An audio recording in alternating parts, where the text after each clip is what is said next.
সম্প্রতি এই ভিডিওটা সোশ্যাল মিডিয়াতে প্রচুর পরিমাণে ভাইরাল হয়েছে, যেটা আপনারা অলরেডি দেখে ফেলেছেন, হয়তো বা অনেকেই দেখেছেন, আবার কেউ কেউ দেখেননি। তবে যারা দেখেছেন তারা তো দেখেছেনই, আর যারা দেখেননি তারা এই পুরো ভিডিওর সাথে থাকুন। আসলে এই যে ইন্দোনেশিয়া থেকে ভাইরাল হওয়া ভিডিওটার আসল রহস্যটা কি, অনেক ঘাটাঘাটি করার পরে জানতে পারা গিয়েছে আসলে এই ঘটনাটা কোথায় ঘটেছিল এবং কেন ঘটানো হয়েছিল বা কি।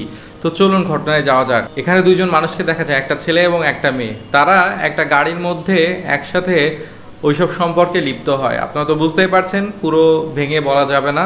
একটা মেয়ে এবং একটা ছেলে গাড়ির মধ্যে খারাপ কাজে লিপ্ত হয়। পরবর্তীতে তারা যখন তাদের কাজ শেষ করে, কিন্তু তারা যখন একে অপর থেকে আলাদা হতে যাবে বা উঠতে যাবে, তখন তারা উঠতে পারে না। কোনো এক অলৌকিক কারণে তাদের শরীর দুজনের একসাথে আটকে গিয়েছে, মানে কোনোভাবেই তারা দুজনকে দুজনের থেকে আলাদা করতে পারছে না, ছাড়াতে পারছে না।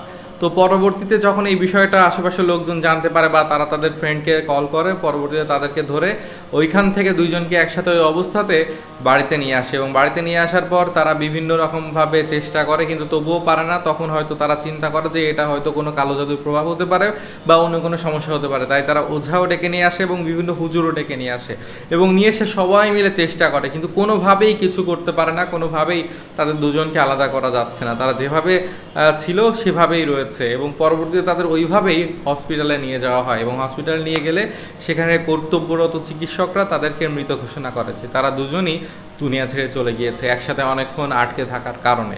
এরকমই একটা ভিডিও সোশ্যাল মিডিয়াতে প্রচুর পরিমাণে ভাইরাল হচ্ছে। এটা এতটা রিয়েলিস্টিক ছিল যে সবাই এটা শেয়ার করতে বাধ্য হয়েছে এবং এটা বিশ্বাস করে নিয়েছে। আসল ঘটনা কি এবার আসুন আমরা জানি। এই ঘটনাটা পুরোটাই ছিল সাজানো, এটা ছিল একটা নাটক।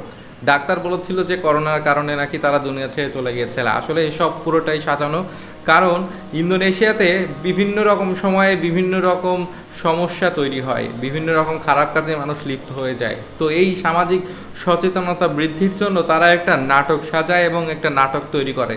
এতটা রিয়েলিস্টিকভাবে তৈরি করে, এতটা নিখুঁত ছিল তাদের পারফরমেন্স এবং অভিনয় যে মানুষ এটা সত্য হিসেবে ধরে নেয়। এবং এইটা থেকে মানুষকে সতর্ক করার চেষ্টা করেছে তারা এই নাটকটা থেকে, যে আপনারা যদি খারাপ কাজে লিপ্ত হন তাহলে আপনাদের সাথে কিন্তু এরকমটাও ঘটতে পারে। এরকম যদি একবার ঘটে, একবার যদি আপনারা এই খারাপ কাজ অবস্থায় দুনিয়া ছেড়ে চলে যান, তাহলে আপনার কিন্তু কনফার্ম জাহান্নামে যেতে হবে এবং কবরের আযাব থেকে আপনাদেরকে কেউ বাঁচাতে পারবে না। এটা একটা মানুষকে সতর্ক করার জন্য এই ভিডিওটা তারা তৈরি করেছে, এবং সবাই এটাকে সত্য ভেবে নিয়েছিল এবং সবাই মনে করেছিল যে এটা আসলেই এরকমটাই ঘটেছে, দুইটা মানুষ চলে গিয়েছে দুনিয়া ছেড়ে। তবে এই ভিডিও দ্বারা তারা যেটা বোঝাতে চেয়েছিল সেটা সত্য। খারাপ কাজ কখনোই করবেন না, খারাপ কাজ করলে আপনি কিন্তু কবরে আযাব থেকে বাঁচতে পারবেন না। তো যাই হোক, পুরো বিষয়টা তো জানতেই পারলেন। কেমন লাগলো পুরো বিষয়টা জেনে কমেন্ট করে জানাবেন, আর সবাইকে সত্য ঘটনাটা জানার জন্য হলেও ভিডিওটা শেয়ার করে দিবেন। ধন্যবাদ।